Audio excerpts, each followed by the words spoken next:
తాకట్లో ఉన్న మీ బంగారాన్ని విడిపించి ఆ రోజు ఆన్లైన్ రేటుకి కొంటాం. Sharma gold company.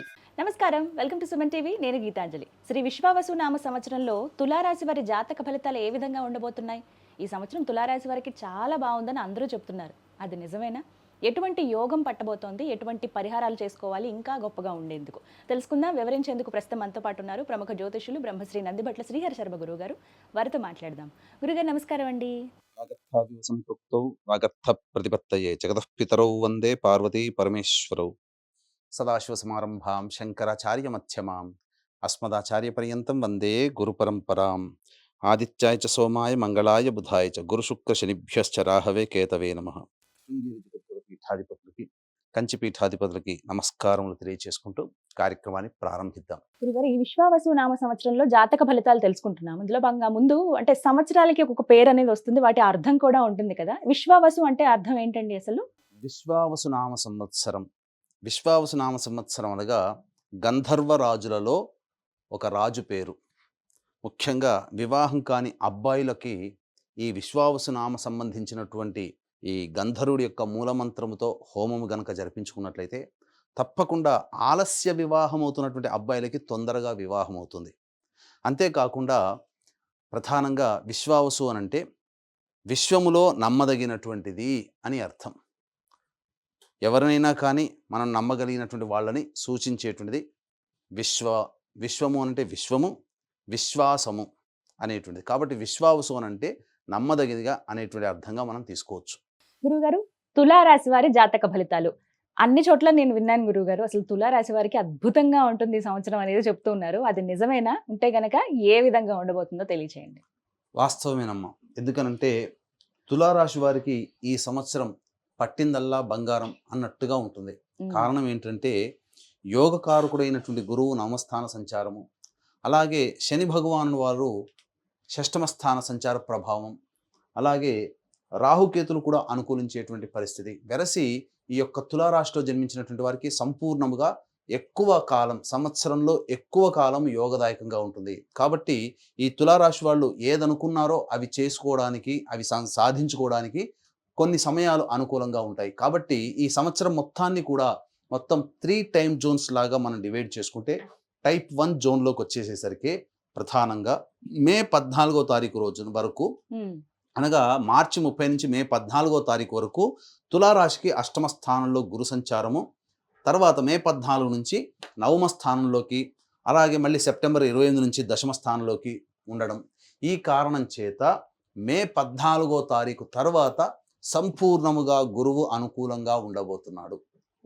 కాబట్టి ధనకారకుడు, విద్యాకారకుడు, సంతానకారకుడు, కీర్తి ప్రతిష్టలకు సంబంధించినటువంటి వాడు, పనులలో అనుకూలతలో ఉన్నటువంటి విధానంలో యోగించేటువంటి గురుగ్రహము మే 14వ తారీఖు తర్వాత వచ్చే సంవత్సరం విశ్వావసునామ సంవత్సరం అయిపోయేంత వరకు కూడా గురువు సంపూర్ణమైనటువంటి మద్దతు, యోగాన్ని ఇవ్వడానికి సిద్ధంగా ఉన్నాడు. కాబట్టి ఏదైతే ఈ ఉగాది నుంచి మే 14 వరకు గురువు అనుకూలంగా ఉన్నాడు. కాబట్టి ఎవరికి ఇబ్బందికర పరిస్థితులు, సంతానం కోసం ఎదురు చూసేటువంటి వాళ్ళు కొంత నిరాశగా ఉంటుంది. అలాగే విద్య సంబంధమైనటువంటి విద్యాకారకుడు, ధనకారకుడు కాబట్టి విద్యపరంగా, ధనపరంగా ఏవైనా ఎక్స్పెక్టేషన్స్ పెట్టుకునేటువంటి వాళ్ళకి బాగా కష్టపడితే తప్ప ఫలితం లభించినటువంటి పరిస్థితి. ఇక ప్రధానంగా చూసుకున్నట్లయితే ఈ టైప్ 1 జోన్లోనే మార్చి 29వ తారీఖు నుంచి మీనరాశిలోకి ప్రవేశం చేస్తున్నాడు శని భగవానుల వారు. ఇది యోగించేటువంటి సమయం. కాబట్టి ఇక్కడ యోగించేటువంటి సమయం, ఇక్కడ ధనకారకుడు అనుకూలంగా లేడు, కానీ శని యోగిస్తున్నటువంటి కారణం చేత మీరు చేస్తున్నటువంటి వృత్తి, ఉద్యోగ, వ్యాపారాలలో సంబంధించి కింది స్థాయి వలన మేలు జరుగుతుంది. ఆ మేలు జరగడం ద్వారా వచ్చినటువంటి ధనాన్ని సేవ్ చేసుకోలేకపోవడం వల్ల నష్టపోతారు మే 14 వరకు. కాబట్టి వచ్చిన డబ్బుని ఏదో విధంగా ఫిక్స్డ్ అసెట్ రూపంలో మే 14 వరకు పెట్టుకొని, మే 14 తర్వాత ఈ శని అనుకూలము, గురు అనుకూలం ఉన్నటువంటి కారణం చేత విపరీతమైనటువంటి రాజయోగాన్ని మే 14వ తారీఖు తర్వాత పొందుతారు. కాబట్టి డబ్బులు వచ్చినా శని భగవాన్ వల్ల డబ్బులు వస్తాయి, కానీ గురువు అనుకూలంగా లేని కారణం చేత డబ్బులు ఖర్చు అవుతుంటాయి. అలాగే ఇక్కడ ప్రధానంగా ఇది ఈ శని మీనరాశిలో ఎప్పుడైతే సంచారం చేస్తుంటాడో అప్పటి వరకు కూడా, అనగా మార్చి 29వ తారీఖు నుంచి జూలై 12వ తారీఖు వరకు మీనరాశిలో సంచారం చేస్తుంటాడు. ఈ సమయంలో శత్రుంజయము మరియు రాజకీయ సంబంధమైనటువంటి ప్రత్యర్థుల మీద పైచేయి సాధించడము, అలాగే కోర్టు సంబంధమైనటువంటి విషయాల్లో మీకు చక్కగా అనుకూలమైనటువంటి తీర్పు రావడము, అలాగే క్రీడలకు సంబంధించినటువంటి వాటిల్లో మీరు సంపూర్ణంగా ఫస్ట్ ప్లేస్లో ఉండడం అనేటువంటిది ఈ యొక్క శని ప్రభావం వలన గోచరం అవుతుంది. క్రీడా రంగంలో ఉన్నటువంటి వాళ్ళకి, విద్యార్థులకి, అన్ని రకాలుగా కాంపిటేటివ్ ఎగ్జామ్స్లో ఉన్నటువంటి వాళ్ళకు కూడా శని అనుగ్రహిస్తాడు. కానీ గురువు అనుకూలం మే 14 వరకు లేదు కాబట్టి బాగా కష్టపడే ప్రయత్నం చేయండి, ఈ శని అనుకూలంగా ఉంటాడు. కాబట్టి ఇక్కడ ఈ టైప్ 2 జోన్లో గనక మనం చూసుకున్నట్లయితే ఇక్కడ ప్రధానంగా సెప్టెంబర్ 28వ తారీఖు రోజున కర్కాటకంలో ప్రవేశిస్తాడు. నవంబర్ 12 వరకు కర్కాటకంలో రుజుమార్గంలో ప్రయాణం చేస్తూ నవంబర్ 12 నుంచి డిసెంబర్ 26వ తారీఖు వరకు కర్కాటకంలో వక్రీకరించి మళ్ళీ డిసెంబర్ 27వ తారీఖు నుంచి వచ్చే సంవత్సరం విశ్వావసునామ సంవత్సరం అయిపోయేంత వరకు కూడా మిథున రాశిలో వక్రీకరిస్తాడు. కాబట్టి ఈ యొక్క మే 14వ తారీఖు నుంచి మిథున రాశిలో ప్రవేశం చేసిన సెప్టెంబర్ 28 నుంచి వచ్చే సంవత్సరం ఉగాది వరకు కూడా గురువు నవమ స్థానం, దశమ స్థానంలో ప్రవేశం చేయడం వల్ల మంచి జరుగుతుంది. చాలా అద్భుతమైనటువంటి యోగాన్ని పొందుతారు. ఇక్కడ ఎప్పుడైతే కర్కాటక రాశిలో ప్రవేశం చేస్తాడో సెప్టెంబర్ 28వ తారీఖు నుంచి డిసెంబర్ 25వ తారీఖు వరకు, ఇంచుమించు సెప్టెంబర్ అంటే అక్టోబర్, నవంబర్, డిసెంబర్ ఈ 3 నెలలలో ముఖ్యముగా తీర్థయాత్ర సందర్శన, అలాగే మఠాధిపతులు, పీఠాధిపతులకి వెళ్ళడం, దగ్గరికి వెళ్ళడం, లేదా గొప్ప దేవాలయాన్ని, క్షేత్రాలని సందర్శించడం, దైవపరంగా ఎక్కువగా ఆలోచనలో ఉండడం, దైవపరంగా ఖర్చులు అవుతూ ఉండడం, ఇవన్నీ జరుగుతాయి మీ కుటుంబంలో అని చెప్పవచ్చు. ఇక శని భగవాన్ దగ్గర కనుక చూసుకున్నట్లయితే ఇక్కడ జూలై 13వ తారీఖు నుంచి మీనరాశిలో వక్రీకరించి ఉంటాడు, కుంభరాశిలోకి ప్రవేశం చేస్తాడు. ఏమవుతుంది? జూలై 13వ తారీఖు నుంచి మీనరాశిలోకి వక్రీకరించినటువంటి కారణం చేత ఇటు షష్టమ భావ ఫలము, పంచమ భావ ఫలాన్ని అక్టోబర్ 9 వరకు ఇస్తాడు. అయితే చాలా మటుకు ఎప్పుడో గత 5 సంవత్సరాల కిందట ఏర్పడినటువంటి అర్ధాష్టమ శని దోష ప్రభావం కొద్ది కాలం పాటు ఈ యొక్క తులారాశిలో జన్మించినటువంటి వాళ్ళు పొందే అవకాశం ఉంటుంది. ఎప్పటి నుంచి?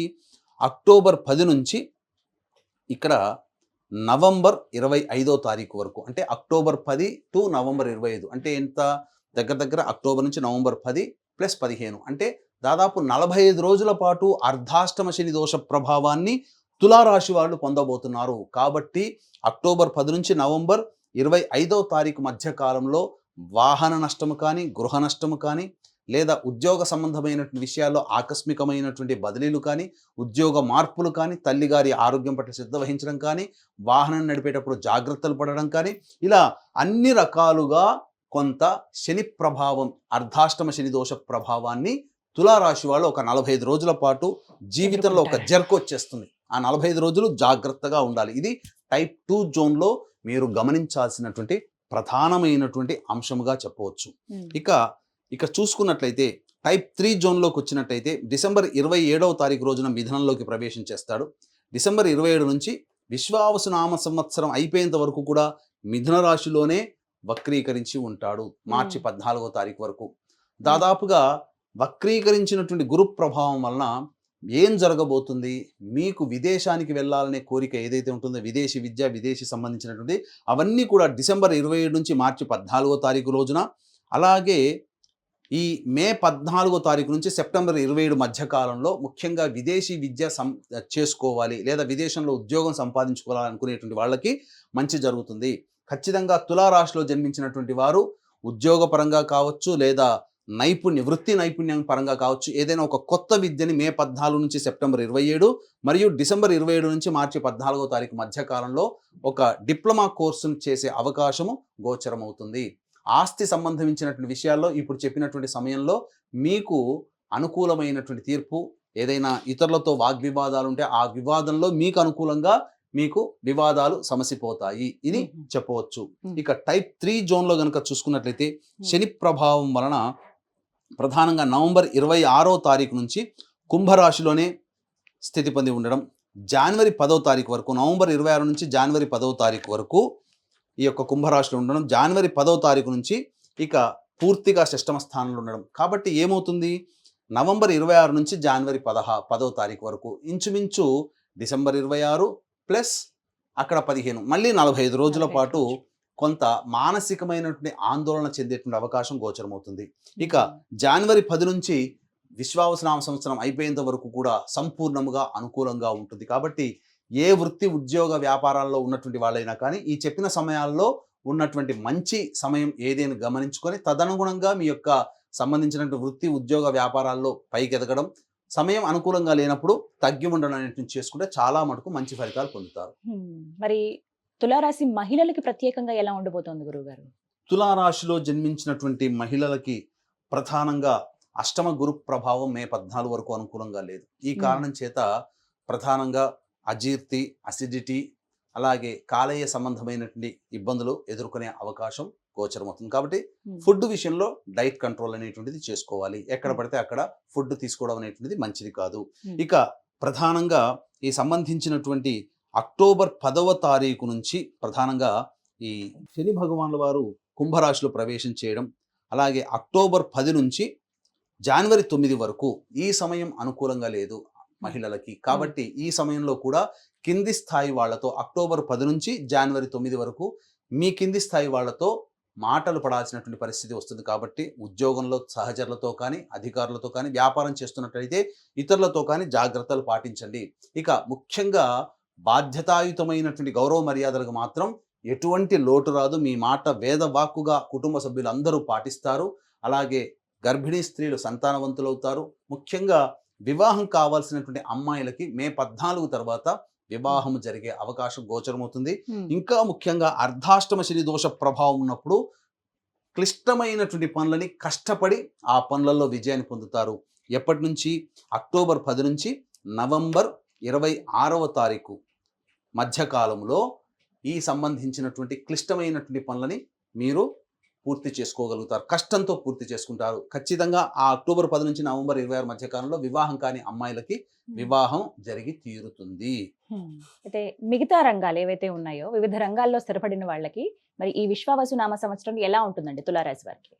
మే 14వ తారీఖు వరకు గురువు అనుకూలంగా లేని కారణం చేత విద్యార్థులు బాగా కష్టపడాలి. శని ప్రభావం అనుకూలంగా ఉంది. బాగా ఉత్సాహంతో సామర్థ్యానికి మించి కష్టపడతారు. కానీ గురు అనుగ్రహం లేకపోవడం వల్ల ఊహించింది ఒకటి జరిగేది ఒకటిగా ఉంటుంది. కాబట్టి దైవానుగ్రహాన్ని పొందే ప్రయత్నం చేయండి. దైవానుగ్రహమే మిమ్మల్ని పైకి తీసుకువెళ్తుంది. అలాగే రాజకీయ రంగంలో ఉన్నటువంటి వాళ్ళకి ప్రధానంగా పెద్దల ఆశీర్వచనం ప్రభావం ఉంటుంది. అలాగే గతంలో ఏదైనా కానీ పోటీ చేసి ఓడిపోయినటువంటి వాళ్ళు ఈ సంవత్సరం కనుక పోటీ చేసినట్లయితే తులారాశిలో జన్మించినటువంటి వాళ్ళు ఖచ్చితంగా మంచి విజయాన్ని సాధిస్తారని చెప్పవచ్చు. అయితే ప్రధానంగా ఖర్చులు మాత్రం అధికంగా అవుతాయి. కాబట్టి జాగ్రత్తలు పాటించండి. ఇక సంబంధించినటువంటి ఈ యొక్క తులారాశిలో జన్మించినటువంటి వాళ్ళు రైతులకి 2 పంటలు లాభసాటిగా ఉంటాయని చెప్పవచ్చు. అయితే రియల్ ఎస్టేట్ రంగంలో ఉన్నటువంటి వాళ్ళు ప్రధానంగా మీ యొక్క ప్రతిభకు తగ్గట్టుగా మీకున్నటువంటి ప్రాజెక్టులని పూర్తి చేసుకొని ఆదాయ మార్గాన్ని పెంచుకోగలిగేటువంటి పరిస్థితిలో ఉంటారు. అలాగే ఈ సంబంధించినటువంటి ఫుడ్కు సంబంధించినటువంటి జ్యువెలరీ, ఎడ్యుకేషనల్ బిజినెస్ రంగంలో ఉన్నటువంటి వాళ్ళు మే 14 వరకు నష్టాలు చవి చూడాల్సినటువంటి పరిస్థితి. మే 14 తర్వాత కొత్త ప్రాజెక్టులు, కొత్త బ్రాంచ్ల విస్తరణ చేసుకోవడం తద్వారా మంచి జరుగుతుంది. అలాగే స్త్రీ సంబంధమైనటువంటి అనగా సౌందర్య సాధనాలు వ్యాపారము, బొటిక్, బ్యూటీ పార్లర్లు, క్లాత్ ఇండస్ట్రీ, బ్యాంగిల్ స్టోర్స్ నడుపుకునేటువంటి వాళ్ళకి అధిక ధనాదాయం చాలా చక్కగా ఉంటుందని చెప్పవచ్చు. కాంట్రాక్టులు తీసుకునేటువంటి వాళ్ళకి ముఖ్యంగా లాభంగా ఉంటుంది. అలాగే ఈ ప్రభుత్వ రంగంలో పనిచేసినటువంటి వాళ్ళకి కోరుకున్న చోటికి బదిలీలు జరిగేటువంటి అవకాశం గోచరమవుతుంది.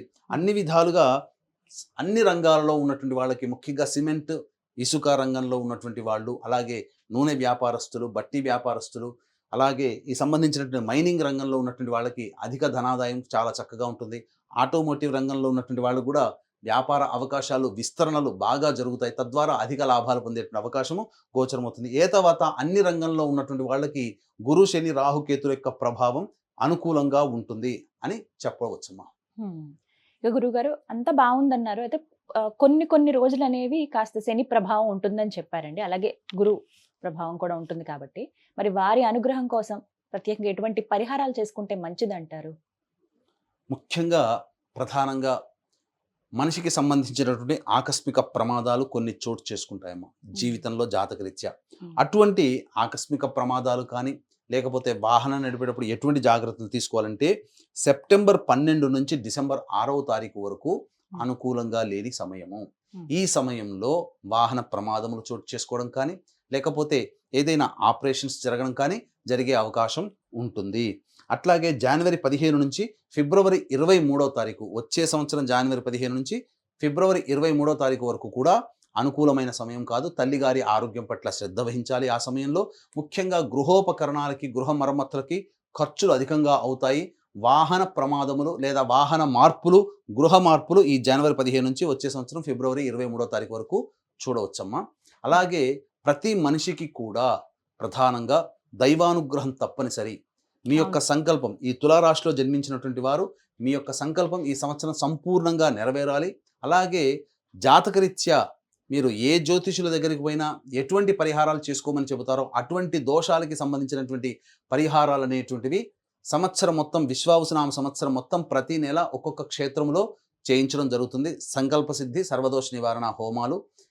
ఈ సందర్భంగా మహామహిమాన్వితమైనటువంటి కాశీ క్షేత్రంలో ఏప్రిల్ 18వ తారీఖు నుంచి ఈ కార్యక్రమం, మొట్టమొదటి కార్యక్రమం అక్కడ నుంచి శ్రీకారం చుట్టబోతున్నాం. అవకాశం ఉన్నవాళ్ళు ఈ కార్యక్రమంలో సభ్యులుగా నమోదు చేసుకోవచ్చు. మీ సంకల్పము మరియు మీ జాతకరీత్యా ఉండేటువంటి సకల దోషాలు తొలగిపోవడానికి ఈ యొక్క సంబంధించినటువంటి కార్యక్రమం అద్భుతమైనటువంటి కార్యక్రమం. అవకాశం ఉన్నవాళ్ళు కార్యక్రమ తదనంతరం కాంటాక్ట్ చేసి పూర్తి వివరాలు తెలుసుకోవచ్చు. ప్రత్యేకించి ఉద్యోగస్తులకు ఎలా ఉండబోతుంది గురుగారు? ఉద్యోగస్తులు ప్రధానంగా చాలామంది గత సంవత్సరం అనేటువంటి సందర్భంలో ఉద్యోగం మారాలి, అలాగే నిరుద్యోగస్తులకి ఉద్యోగం లభిస్తుందా అనేటువంటి సందర్భాలు చాలా అనుకుంటుంటారు. ఈ సందర్భంగా నిరుద్యోగస్తులకైనా, ఆల్రెడీ ఉద్యోగం చేస్తున్న వాళ్ళు వేరే ఉద్యోగంలో మారాలి అని అనుకున్నా ఏ సమయంలో ప్రయత్నం చేస్తే కాలం కలిసి వస్తుంది అని అంటే ఆగస్టు 17 నుంచి అక్టోబర్ 16వ తారీఖు వరకు ఉన్నటువంటి సమయం చాలా అనుకూలమైన సమయం. కాబట్టి ఉద్యోగంలో మార్పుకి ఈ సమయం చాలా బాగుంటుంది. తర్వాత మళ్ళీ ఎప్పుడు ఉంటుంది? ఈ సంవత్సరం డిసెంబర్ 16 నుంచి వచ్చే సంవత్సరం జనవరి 14వ తారీఖు వరకు కూడా సంపూర్ణముగా అనుకూలంగా ఉండేటువంటి సమయం. కావున ఈ చెప్పినటువంటి 2 సమయాల్లో మీరు ఉద్యోగ మార్పు కోసం ప్రయత్నం చేయండి. తప్పకుండా మీరు జీవితంలో పైకి వస్తారు. సమయం అనుకూలంగా లేదు కాబట్టి ఆగస్టు 16వ తారీఖు వరకు, మార్చి 30 నుంచి ఆగస్టు 16వ తారీఖు వరకు కొత్త ఉద్యోగ మార్పులు చేపట్టకుండా ఉన్న వాటిని కొనసాగుతూ ఆ తర్వాత మార్పులకి మీరు అంగీకారం పొంది శ్రీకారం చుట్టినట్లయితే తప్పకుండా విజయాన్ని పొందుతారు. అట్లాగే మీ యొక్క సంకల్పం ఈ తులారాశిలో జన్మించినటువంటి వారికి తో పాటుగా 12 రాశిలో జన్మించినటువంటి వారికి సంకల్పం నెరవేరాలి. అలాగే మీ జాతకరీత్యా ఉన్నటువంటి సమస్యలు పోవాలి. ప్రతి నెల మృత్యుంజయ హోమాలు, ఈ యొక్క సంకల్ప సిద్ధి, సర్వదోష నివారణ పూజల హోమాల్లో భాగంగా ప్రతి నెల ఒక్కొక్క క్షేత్రంలో చేయించడం జరుగుతుంది. అవకాశం ఉన్న వాళ్ళు కార్యక్రమ తదనంతరం కాంటాక్ట్ చేసి ఈ యొక్క కార్యక్రమంలో సభ్యులుగా నమోదు చేసుకోవచ్చు. చక్కగా వివరించారు గురుగారు తులారాశి వారి జాతక ఫలితాలు. ధన్యవాదాలండి. సర్వం శ్రీ ఉమామహేశ్వర పరబ్రహ్మార్పణమస్తు.